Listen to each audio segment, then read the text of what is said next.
2013 में जब आपकी ये केदारनाथ त्रासदी आई है, हाँ। तो उसमें तो फिर हमारे यहाँ के जो ट्रेन किए हुए लड़के थे उनको जाना पड़ा। मुझे दुख है कि 1-2 लड़के उसमें उनको भी नुकसान हुआ, जो यहीं से कोर्स से उनको बुलाए गए और बेचारे वहां जाकर के पर उन्होंने बहुत लोगों की जाने वहां पे बचाई। और तब जो है सबको समझ में आया कि ट्रेनिंग जीवन रक्षा के लिए कितनी आवश्यक है। लोगों को शायद यहाँ का ज्ञान नहीं है। पहाड़ों में ऐसी ऐसी चीजें, दवाइयाँ, जड़ी बूटियाँ, ऐसी चीजें पैदा हो सकती जो कहीं और जगह नहीं हो सकती। विंटर लाइन जो है खास करके जाड़ों में जब सूर्य की रोशनी जब सूर्य छिपने लगता है तो वो सूर्य जो है वो पूरा लाल जो है लालिमा छा करके चारों तरफ फैल जाता है और ऐसा लगता है कि वहाँ पे स्वर्णिम स्थान है। आपका मतलब पूरी दुनिया घूमने के बाद आपका पसंदीदा जगह कौन सी है? हेलो, मैं वापस से आ गई हूँ क्योंकि मैं यहाँ से गई नहीं हूँ अभी तक। मेरा मन इतना उत्तराखंड में लग गया है देवभूमि को देखकर कि काफ़ी सारी यादें संजोते संजोते मुझे बहुत समय लग रहा है। और इन यादों का सबसे बड़ा कारण, जैसे आपको पता है कि हम लोगों ने हरिद्वार, ऋषिकेश, देवभूमि की कई सारी ऐसी जगह जहाँ पर जाके हम लोगों ने वीडियोस बनाए, मैंने अपनी यादों को संजो के रखा है। और अगर देखा जाए तो उन यादों को अपने साथ ले जाने में मुझे पता नहीं कितने सारे बैग्स लग जाएंगे। इन यादों में मैं एक कड़ी और जोड़ना चाहती हूँ। हम लोग जहाँ मसूरी में रुके हुए हैं वो एक इतनी प्यारी और सुंदर जगह है जहाँ आने के बाद कहीं और जाने का मन ही नहीं हो रहा है। मैं जब से यहाँ पर आई हूँ मैंने ना तो अपना मोबाइल लिया है और ना ही कुछ और किया है, वो सिर्फ मैं यहाँ के नज़ारे देख रही हूँ जैसे कि आप स्क्रीन पे देख सकते हैं। और आज का जो मेरा पॉडकास्ट है वो इसी जगह से रिलेटेड है क्योंकि मैं जहाँ पर हूँ यहाँ के जो ओनर हैं एसपी चमोली सर, उनकी एक क्रिएशन है। उनका ऐसा सोचना था कि हमारे आसपास एक ऐसी जगह होनी चाहिए जहाँ हम अपनी प्रकृति से, अपने नेचर से जुड़ सकें और अपने आप को ऐसा बता सकें कि हम इसमें खो जाना चाहते हैं। जब सर से मेरी इस बारे में बात हो रही थी तो उन्होंने इतनी प्यारी प्यारी मेमोरीज मेरे साथ शेयर की जिनके बारे में मुझे सोचकर जैसे कि वो विजुलाइज कर रहे थे जो ज़िंदगी उन्हें जी है। और जब उन्होंने मुझे बताया, विजुलाइजेशन किया, तो मैं भी वो समय जीने के लिए मजबूर हो गई। और मैं उम्मीद करती हूँ कि जब आप ये पॉडकास्ट पूरा देखेंगे तो आपको भी वही महसूस होगा जैसा कि मुझे यहाँ बैठकर महसूस हो रहा है। और हाँ, जब ये पॉडकास्ट आप देख चुके होंगे तब आपको लगेगा कि हम कब मसूरी जाएं और यहाँ पर रुकें। वेट, इस जगह के बारे में जानने के लिए आपको ये मेरा पूरा पॉडकास्ट देखना पड़ेगा। तो बने रहिए मेरे साथ द साथी शो पर।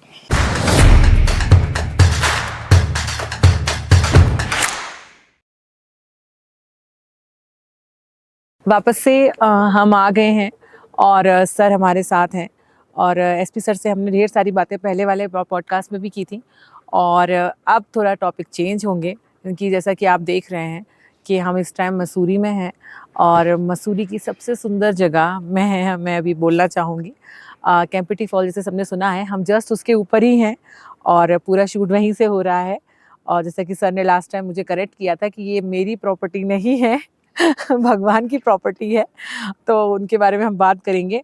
तो सर सबसे पहला सवाल जो आता है और मैं अगर पूछना चाहूँगी कि जब मैं इस प्रॉपर्टी को मैंने देखा कि यहाँ पर, मैं अभी भी आपको वही बोल रही हूँ कि मेरा यहाँ से बाहर जाने का मन नहीं हो रहा है, तो इसका प्लान कैसे सर दिमाग में आया कि ऐसा भी कुछ होना चाहिए? क्योंकि आजकल सर कमर्शलाइज इतना ज़्यादा हो चुका है कि लोग नेचर पे ध्यान ना देते हुए लेविश लाइफ की तरफ जाने की कोशिश कर रहे हैं।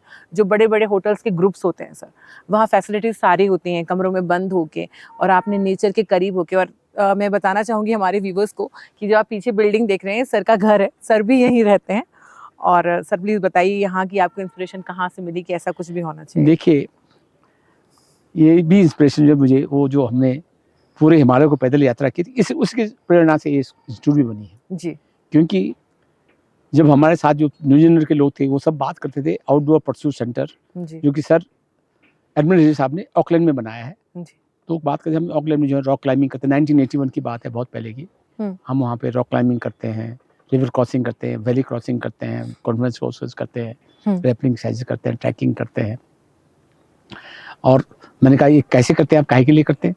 कि हमारे यहाँ ये जो है एजुकेशन का पार्ट है, आउटडोर एजुकेशन। हमारे यहाँ स्कूल के बच्चे आते हैं और लोग आते हैं और इसमें पर्सनैलिटी व्यक्तित्व का विकास होता है, लीडरशिप का विकास होता है। इसलिए जो है ये छोटे छोटे कोर्सेज हम वहाँ पे प्लान करते हैं और हम इस प्रकार की ट्रेनिंग होते हैं। तो तब से मेरे मस्तिष्क में ये चीज घुस गई कि हमारे भारत में जो है हम लोग आउटडोर एजुकेशन के ऊपर कोई ध्यान नहीं, उस जमाने में बिल्कुल भी नहीं था, जबकि ये जीवन के लिए प्रयोगात्मक शिक्षा जो है वो बहुत आवश्यक है। जब तक आदमी प्रैक्टिकल काम नहीं करेगा तो ये नहीं समझेगा कि कैसे हमको जब कोई आपदा आती है या कोई चैलेंज आता है तो कैसे उसको पार करना है। अब आप मान लें कभी आप जंगल में अकेले पड़ गए या कहीं आपका हवाई जहाज लैंड कर गया ऐसी जगह, वहाँ आप सर्वाइव कैसे करेंगे, कैसे फेस करेंगे, कैसे शेल्टर कैसे होगा, क्या होगा।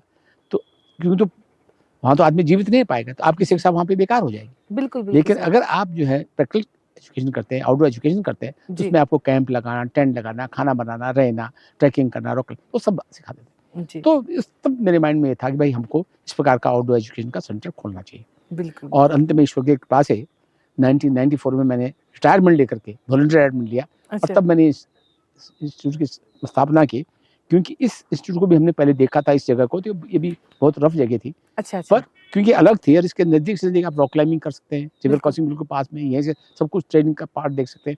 और सभी जो बाह्य शिक्षा के लिए जिन जिन संसाधनों की जरूरत है वो यहाँ सब उपलब्ध है। बिल्कुल। इस दृष्टिकोण से फिर इस जगह का सिलेक्शन किया गया 85-86 में और 94 में, तब 4-5 साल के बाद फिर मैंने रिटायरमेंट लेकर के तब मैंने इसको प्रारंभ किया। तो मुझे बहुत यहाँ पर आनंद आता है क्योंकि ये जगह एक सुंदर है, प्रकृति के बीच में है, जो कि पहाड़ों के दर्शन करने के होता है। साथ ही इसको कई प्रकार से प्रयोग किया जा सकता है। अच्छा। यहाँ पर शारीरिक, मानसिक और आध्यात्मिक तीनों प्रकार का यहाँ पर प्रशिक्षण हो सकता है। बिल्कुल। इसलिए मैंने इसमें योगा का केंद्र भी आपने देखा होगा, योगा सेंटर खोला हुआ है। हम यहाँ पे वेलबिंग सेंटर भी खोल सकते हैं। यहाँ पे जो स्थानीय हमारी जो वह है, क्या बोलते हैं, आर्किटेक्ट है, आपने देखा होगा, हमने गढ़वाली हट्स बना रखे हैं कि हमारे गांव के लोग कितने सुंदर ढंग से उस समय रहते थे। तो यहाँ जो उत्तराखंड है, यहाँ पर पर्यटन के स्तर के रूप में भी इसका विकास हो सकता है। जी सर।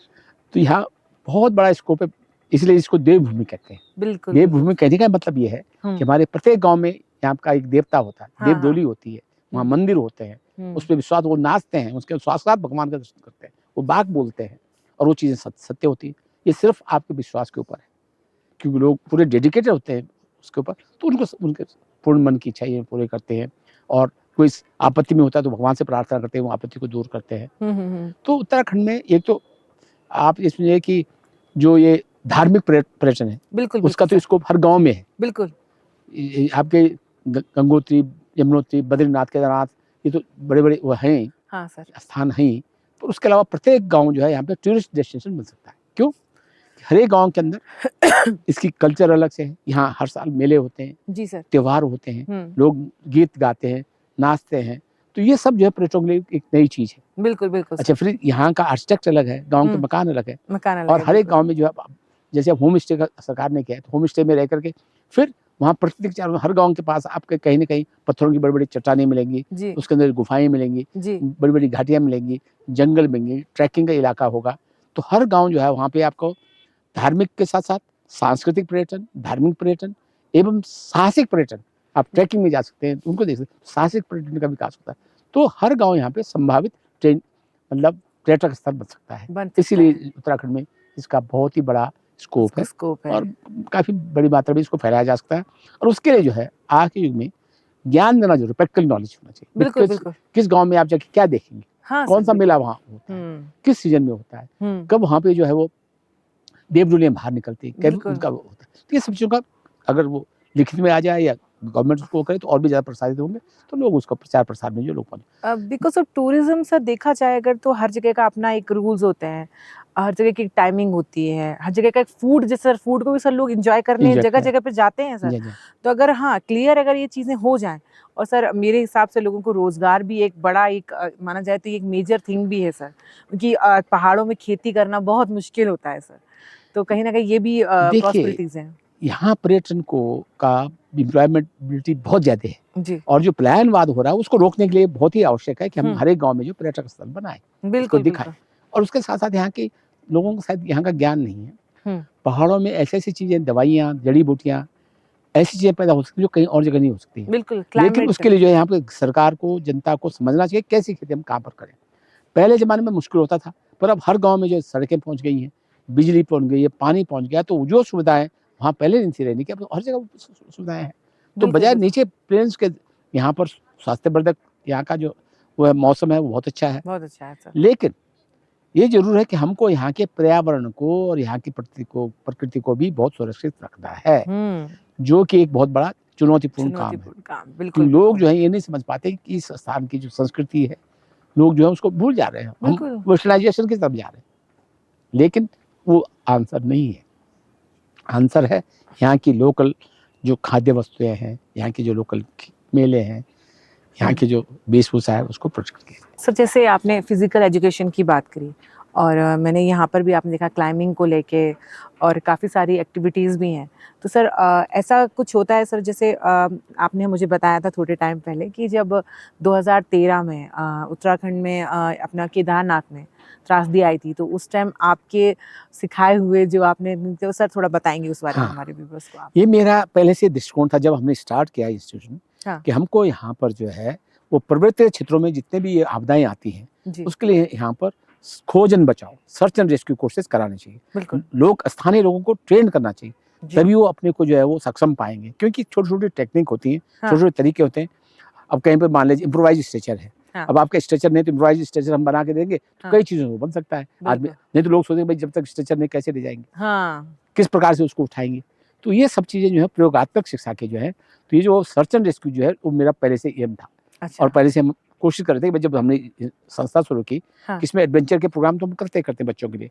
इसमें 1 दिन का भी कोर्स होता है, 5 दिन का भी कोर्स होता है, 10 दिन का भी कोर्स है, पर क्योंकि सर्च एंड रेस्क्यू की ट्रेनिंग कठिन होती है, चुनौतीपूर्ण होती है, तो उसको हम 20 दिन का यहाँ पर सर्च एंड रेस्क्यू कोर्स भी करते हैं, specifically mountain search and rescue, पर्वतीय क्षेत्रों में कैसे भोजन बचाव का काम किया जाए। तो ये हमने फिर यहाँ जब उत्तराखंड राज्य बना, यहाँ के जो सेक्रेटरी साहब थे मिस्टर तोलिया, उन्होंने आपस उनसे हमने चर्चा की और तब यहाँ पे जो हमने search and rescue course training police वालों के लिए भी शुरू की। यहाँ पर स्थानीय जो वो थे अधिकारी होते हैं उनको भी यहाँ पे हमने ट्रेनिंग दिया और लोकल जनता को तो हम कोर्सेज लोगों को दे ही रहे थे। क्योंकि इससे दोनों प्रकार के फायदे हैं, इस पे आपको पर्यटन को भी फायदा है, क्योंकि उसी सर्च एंड रेस्क्यू के कारण आप एडवेंचर के प्रोग्राम भी कर सकते हैं, रॉक क्लाइंबिंग करना है, उतरना है, तो ये सब दोनों पार्ट को कवर करता है। आप मतलब टूरिज्म को भी प्रमोट करो और जब कभी आपदा आती है तो उसके लिए। तो यही कारण है कि हम लोग जब उत्तराखंड की जो वो है SDRF है, स्टेट डिजास्टर रिस्पॉन्स फोर्स, उसके हमने जो है करीब 60 से 70 कोर्सेज चलाए हैं पुलिस वालों के। अच्छा। और 2013 में जब आपकी ये केदारनाथ त्रासदी आई है, तो उसमें तो फिर हमारे यहाँ के जो ट्रेन किए हुए लड़के थे उनको जाना पड़ा। मुझे दुख है कि 1-2 लड़के उसमें उनको भी नुकसान हुआ, जो यहीं से कोर्स से उनको बुलाया गया और बेचारे वहां जाकर के पर उन्होंने बहुत लोगों की जाने वहां पे बचाई। और तब जो है सबको समझ में आया कि ट्रेनिंग जीवन रक्षा के लिए कितनी आवश्यक है, स्थानीय लोगों को ट्रेनिंग के लिए कितनी आवश्यक है। और खास करके क्योंकि हम लोग यहाँ पर land based adventure, land based जो है सर्च एंड रेस्क्यू कराते हैं, और खास करके पहाड़ी इलाके में कैसे सर्च एंड रेस्क्यू होता है उसके ऊपर हमारा ज्यादा फोकस है। क्योंकि देवभूमि उत्तराखंड पहाड़ों से ही घिरा हुआ है सर हर तरफ से, तो मेरे हिसाब से तो सबको ही ये चीज, और सर लाइफ सेविंग जो भी थिंग्स होते हैं उनको हमें आना ही चाहिए, क्योंकि सर किताबें हम कितना भी पढ़ लें वो हमें एग्जैक्टली नहीं समझा पाएंगे। वही मैं आपको बताना चाह रहा था कि किताब पढ़ने से आप जो है वो कॉन्फिडेंट नहीं होते, आप कैसे अपने ऊपर जो है भरोसा करेंगे, कैसे जो है आप मतलब साहसी बनेंगे, कैसे आप रिस्क ले सकते हैं, कितना रिस्क आपको लेना चाहिए, बिल्कुल है, कैसे किसी ऑब्स्टिकल को कैसे पार करना है। तो ये सब प्रकार के जो प्रशिक्षण यहाँ पे होता है और ये प्रयोगात्मक शिक्षा, और इससे लीडरशिप डेवलपमेंट भी होता है जी। आदमी का जो है आत्मविश्वास बढ़ता है, व्यक्तित्व का विकास होता है और नेतृत्व का विकास भी होता है। तो ये कई मल्टीफेरियस इसके जो है अंजाम है, और उसके लिए जो है इस प्रकार की शिक्षा हमारे यहाँ सारे देश में होनी चाहिए। बिल्कुल बिल्कुल सर। किताबी शिक्षा के साथ साथ प्रयोगात्मक हमारे यहाँ बहुत कमजोर, अब तो थोड़ा बहुत लोग ट्रैकिंग वैकिंग कुछ रॉक क्लाइंबिंग इत्यादि करना शुरू कर दिया, जब हम लोगों ने यहाँ प्रचार किया तो यहाँ इस संस्थान से काफी लोगों ने फायदा उठाया। अच्छा। और अब जो है काफी जगह रॉक क्लाइंबिंग इत्यादि की ट्रेनिंग होती है, एडवेंचर की ट्रेनिंग होती है, तो सब क्योंकि फर्स्ट हिमालयन एडवेंचर इंस्टीट्यूट है 1995 में, जो कि इंडिया में प्राइवेट सेक्टर में जो है इसको स्थापित किया। केवल पर्वतारोहण की 3-4 इंस्टीट्यूशन थी, उसमें हाई लेवल की पर्वतारोहण किया जाता था, जो कि अपने माउंटेनिंग के लिए करते हैं। और इस प्रकार का जो प्रयोगात्मक जो वो है प्रशिक्षण जो है वो उसका कम ध्यान था, सारा पैकेज एक ही जगह। तो अब उसकी वजह से यहाँ से काफी लोग प्रसिद्ध हुए, लोगों को फायदा हुआ है। अब जैसे सर हम बात करें मसूरी को लेकर, लोगों के मन में एक अलग ही रहता है, रोमांच रहता है, जैसे मसूरी हुआ या कोई भी हिल स्टेशन सर होता है। तो आपने तो सर काफ़ी टाइम से जब देखा है सर मसूरी को, तो सर जब के मसूरी में आज से अगर हम 30 साल या 40 साल पीछे जाते हैं सर, तब के मसूरी और आज के मसूरी में सबसे बड़ा फ़र्क क्या आया है? जो नेगेटिव भी हुए आपकी नज़रों में और कुछ पॉजिटिव भी आया होगा, तो थोड़ा-सा बताइए सर। देखिए, मसूरी के अंदर बहुत सारा परिवर्तन, मैं तो 1964-65 से मसूरी को देखता आया हूँ। जी। पहला मसूरी जो है वो प्राकृतिक ढंग से था, पर्यटक इतने ज़्यादा नहीं थे। हाँ। फिर उस समय जलवायु परिवर्तन इस ढंग से नहीं होता था। उसमें जाड़ों में बहुत बर्फ पड़ती थी। अच्छा। लोग नॉर्मली जाड़ों में सारे दुकानदार सब शिफ्ट करके प्लेन्स में माइग्रेट कर जाते थे, नीचे चले जाते थे। दुकानें सारी बंद होती थी। अच्छा। तो जाड़ों का कोई इस प्रकार का, पर अब क्योंकि जलवायु परिवर्तन ज़्यादा हो गया है, हाँ। और टूरिज्म ज़्यादा बढ़ गया है, हाँ। तो उसके वजह से मसूरी अब काफ़ी रश होने लगे। अब जब से उत्तराखंड बना है, देहरादून में कैपिटल बनी, हाँ। तो अब तो बहुत इंस्टीट्यूशंस आ गए, तो बहुत भीड़ भड़ाका है। तो जो माल रोड जो पहले विख्यात थी, अब वो बेचारी उसमें जो आप धक्के-मुक्के खा रहे हैं, तो फिर आप अगर बड़े शहरों में वही धक्के खाओ, मसूरी में, तो कोई फायदा नहीं है। कोई फायदा नहीं। पर दृश्य जो है, अभी भी उस दृश्य को आप, जो यहाँ का सनसेट है, दूर के जो पर्वतीय क्षेत्रों को देखना है, हिमालय को देखना है, उसके लिए मसूरी बहुत बड़ा प्रयास जगह है। और इसमें बहुत, फिर लोगों को ये ज्ञान होना चाहिए कि मसूरी में कहाँ देखना है। हाँ। दूर दूर जगह जाकर के छोटे-छोटे क्लाइंबिंग करके, तब वहाँ पे मसूरी में अच्छे पर्वतों का आप दर्शन कर सकते हैं, उसके लिए मसूरी आना चाहिए। अच्छा। पर अब भीड़ भड़ाका ज़्यादा है, और हमको यहाँ की रक्षा करनी चाहिए, यहाँ के जो वातावरण है जी। और ट्रैफिक के लिए भी हमको इंतजाम करना पड़ेगा। हाँ। कि जो एक्स्ट्रा जहाँ कंजेशन हो जाता है, जैसे यहाँ पे किनारत है, बहुत ज़्यादा कंजेशन हो जाता है, ट्रैफिक जैम रहता है 3-3 4-4 5 मिनट, बिल्कुल, बिल्कुल। उसको दूर करने के लिए हमको जैसे अल्टरनेटिव जो वो है रास्ते बनाने, विशेष कर यहाँ पर एक टनल बन जाए किताबगर के नीचे, जो कि पेट्रोल चल रहा था। हाँ। तो उससे काफ़ी कुछ जो है आपका जो ट्रैफिक है वो डाइवर्ट हो जाएगा, और ऊपर जो आदमी के लिए आने के लिए हो। बिल्कुल, तो प्रयास तो कर रही है सरकार, लेकिन इतने ढंग से प्रयोगात्मक ढंग से उतना नहीं हो पा रहा है। हाँ, मतलब एक्जीक्यूशन होने में टाइम लगेगा अभी उस चीज़ को। टाइम लगेगा। वो जब तक टाइम निकलता जाता है, फिर दूसरा कुछ चाहिए पड़ता है। बिल्कुल सही बात बिल्कुल, है। बिल्कुल। तो चेंजिंग्स तो काफ़ी हैं, जैसे आपने बताया स्नो ही नहीं आता है अभी। अच्छा, हाँ, पहले क्या होता था कि मसूरी में 2-2 3-3 फीट बर्फ पड़ती थी। अब कई सालों में 4-5 साल से मसूरी में बर्फ नहीं पड़ रही है। यहाँ पर जहाँ हम बैठे हैं, वहाँ पर भी बर्फ पड़ती थी। अब पड़ी नहीं रही कई 15-20 सालों से। तो ये हमारे देखते-देखते इतने परिवर्तन आ गए। अब जो ऊपर के पहाड़ अगर आप देखें, हिमालय के, पहले यहाँ सारे सफेद दिखाई देते, बर्फ से ढके रहते। अब जो जाड़ों में हमारे चारों तरफ अब सारे सूखने लग गए। तो ये परिवर्तन जो है, जलवायु परिवर्तन बहुत तीव्र गति से पहाड़ों में महसूस हो रहा है, और उससे पानी की जो है बहुत कमी भविष्य में होगी अगर हम इसकी रक्षा नहीं करेंगे। हमें जंगल जमीन उसको बचाना है, जंगलों को बचाना है, और यहाँ के पर्यावरण को बचाना है। बिल्कुल। और सर मैं एक और चीज़ पूछना चाहूँगी, जैसे हम लोग कई बार कहीं हिल स्टेशन जाते हैं या कहीं भी जाते हैं, तो वहाँ के जो लोकल लोग रहते हैं, मतलब जैसे बोलना चाहूँगी टैक्सी वाले हुए या छोटी-छोटी शॉप्स होते हैं, स्ट्रीट शॉप्स वाले जो लोग होते हैं, उन लोगों को टूरिस्ट लोगों आना तो पसंद है, पर जो कहीं न कहीं उन्हें गुस्सा भी आता है कि ये हमारी चीज़ खराब कर रहे हैं, और जहाँ हम रहते हैं खराब कर रहे हैं, उन सब चीज़ों पे उन्हें गुस्सा भी आता है कि आप हमारा घर गंदा करके जा रहे हैं। हाँ। तो बिल्कुल सर, क्योंकि सर मैं बोलना चाहूँगी सर, कई बार ऐसा होता है, जब मैं सिक्किम गई, ये मेरा पर्सनल एक्सपीरियंस है, तो वहाँ जाके वहाँ हर ड्राइवर ने अपनी गाड़ी में एक डस्टबिन रखा है, आप वहीं कचरा डालिए, बाहर नहीं फेंक सकते हैं आप। तो सर ऐसी कुछ पहल आप चाहते हैं कि उत्तराखंड में होना चाहिए? बहुत सही बात की आपने। हमारे देश के अंदर सबसे बड़ी दिक्कत यही है, आप किसी भी विदेश कंट्री में जाइए, तो आप कहीं ये प्लास्टिक, पेपर इत्यादि कहीं बाहर नहीं फेंक सकते। ठीक है, स्थान निश्चित है या डस्टबिन अवेलेबल, पर हमारे देश के अंदर वो कुछ सुविधा ही नहीं है। बिल्कुल। और लोग कोई ध्यान देता है, आदमी वहीं पे खाना खाता है, वहीं पे थूकता है, वहीं पे पान खाया, वहीं छोड़ दिया, पेपर उठाया, वहाँ फाड़ दिया, फेंक दिया। तो इसकी बहुत बड़ी कमी है हमारे देश के अंदर। जी। हमको विदेशों से भी शिक्षा लेनी चाहिए, और अपने आप आपने बता ही दिया कि सिक्किम जैसे स्टेट में, छोटी स्टेट है, लेकिन कितना सुंदर वातावरण वहाँ का है। बिल्कुल, बिल्कुल सर। तो अगर हमको पहाड़ के वातावरण को स्वच्छ रखना है, तो यहाँ के पर्यावरण की रक्षा के लिए हमको इस प्रकार से प्लास्टिक एक बहुत ही गंभीर समस्या है, क्योंकि वो खत्म नहीं होता है, सड़ता नहीं है। ठीक है, वो जहाँ पड़ा रहेगा वहाँ पड़ा ही रहेगा, उससे उत्पत्ति में भी जो है वो कमी आएगी। तो प्लास्टिक इस युग में, प्लास्टिक के बिना आप चल भी नहीं सकते। बिल्कुल सर।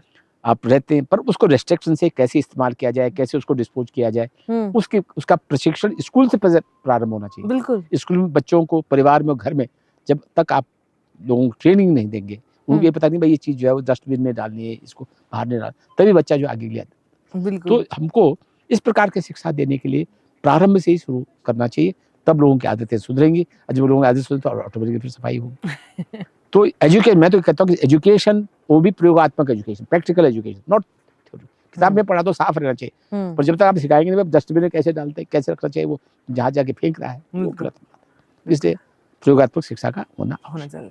सर हम आगे बढ़ते हैं, बात करते हैं, आपका सर इतना बड़ा एक्सपीरियंस है लाइफ के इतने सारे एडवेंचर्स को लेके, परेशानियों को सॉल्व करने से लेके, आर्मी में रहकर और घर को भी मैनेज करना जो आजकल लोगों को बहुत मुश्किल होता है।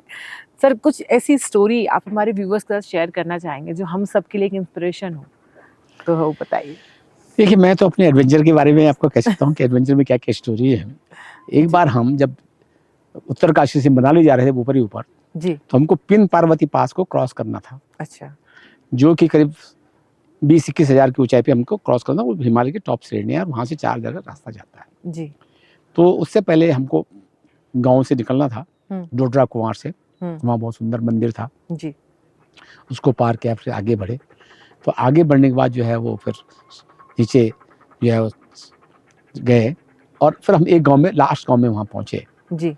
तो जब गांव में पहले तो हमारे साथ पीछे लड़े, तब तक हम लोग सब जो है वो क्योंकि दाढ़ी बढ़ चुकी थी, वो कहते और हम लोग ट्रैकिंग में जा रहे थे, हाँ। तो पीटर लड़े को थोड़ा उत्साह था, तो आगे गांव में गए तो लोगों ने सोचा कि ये जो हिप्पी आ गया कोई, तो बच्चे थे, वहाँ मेला हो रहा था, तो वो देखा ये हिप्पी है, तो जो है उसको चिढ़ाना शुरू किया और पीटर डर गए और हम लोग से करीब आधा किलोमीटर आगे होंगे, तब वो नीचे दौड़ के आए।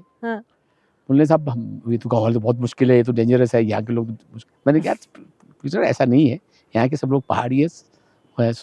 नहीं नहीं, और हमने उस गांव में रात को रहना था। अच्छा। उन्होंने कहा मैं तो यहाँ नहीं रहना चाहता भाई। अच्छा तो कहाँ रहेंगे? हम दूसरे जगह। अच्छा ओके चलो, तो हमने फिर दूसरे गांव में रहने के शुरू किया। तो वहाँ जब दूसरे गांव में गए तो वहाँ के एक अच्छे बुजुर्गवार थे बड़े, तो जब हमने कहा हम यहाँ रहेंगे, हमने कहा हाँ आइए आपका स्वागत है, आप रहिए, आपकी जगह है। फिर हम रात को उनसे रहे, कई चीज़ें शेयर की और सुबह जो है जब हम चले गए तो वहाँ के जो वृद्ध माता जी थी उन्होंने हमारे लिए करीब हर एक को 4-4, 5-5 सेव के दाने दिए। अच्छा। और हमने कहा साहब हमारे पास तो बहुत हैवी है, हम ले जा नहीं सकते। उन्होंने कहा नहीं नहीं तुमको ये काम आएंगे, ले जाओ इसको। अच्छा।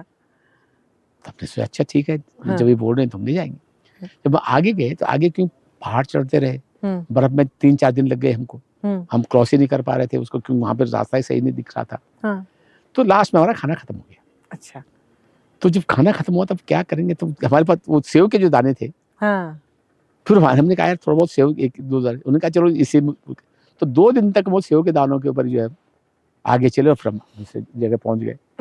क्रॉस करने के बाद जिस तरह 18 फीसद फिर हम तब जाके हम अपने डेस्टिनेशन मनाली पहुंचे। तो कहने का तात्पर्य यह है कि हर जगह, जैसे मैंने पहले बताया कि भाई खाना ईश्वर देता है, हर जगह आपकी इच्छा होनी चाहिए और आप उसको जो है शेयर कर सकते हैं। बिल्कुल बिल्कुल। तो इस प्रकार के जीवन रहता है। तो इस संस्था में भी जो है हमारा उसी प्रकार का कुछ विकास करने का दृष्टिकोण है। बिल्कुल बिल्कुल। और सर जैसे हम आगे बढ़ते, उत्तराखंड टूरिज्म को हम लेके बात करें, जब यूपी से उत्तराखंड अलग हुआ, ये देवभूमि है, यहाँ कई सारे, यहाँ 4 धाम भी है सर यहाँ पर। तो सर आप तो 4 धाम भी, आपने तो खैर पूरा दुनिया ही घूम चुके हैं सर। तो सर आपके हिसाब से जो हमारे व्यूअर्स हैं या हमारे जो इंडिया में जो लोग हैं सर, एक बार उन्हें कहाँ ऐसी कोई जगह आप बता दीजिए कि उन्हें उत्तराखंड में जरूर आना चाहिए, एक बार एक ऐसी कोई जगह बता दीजिए। देखिए यहाँ देखने के लिए तो बहुत सारे स्थान हैं। हाँ। जैसे मैंने बताया ओली एक सुंदर स्थान है जहाँ जाड़ों में जा सकता है जी। गर्मियों में जो है आप जो दूर दूर के गांव है, इधर आपका हरकिदुन वैली है, बहुत सुंदर जगह है। हाँ। आप वहाँ जाइए, देखिए स्वर्ग लगता है। अच्छा ठीक है। तो ऐसे और भी कई स्थान है। हाँ। यहाँ पर हर बुग्याल जो ऊपर के हाइट में जो ग्राउंड है, हाँ। वहाँ पर जुलाई के महीने में बहुत अच्छे फूल खिलते हैं। अच्छा। पर आपको थोड़ा जाना पड़े तो सुंदर फूल लगता है कि स्वर्ग की स्थिति तो यही है। हाँ। तो यहाँ पर बहुत सारे ऐसे स्थान है जहाँ की आप जा सकते हैं। तो वो आपको ज्ञान होना चाहिए। अच्छा। और उसके लिए जो है यहाँ पर उत्तराखंड सरकार को इस प्रकार के डाटा एनालिसिस करवाना चाहिए और उनको इस चीज को दिखाना चाहिए कि हाँ। पर्यटक को किस सीजन में कहाँ जाना है। हाँ।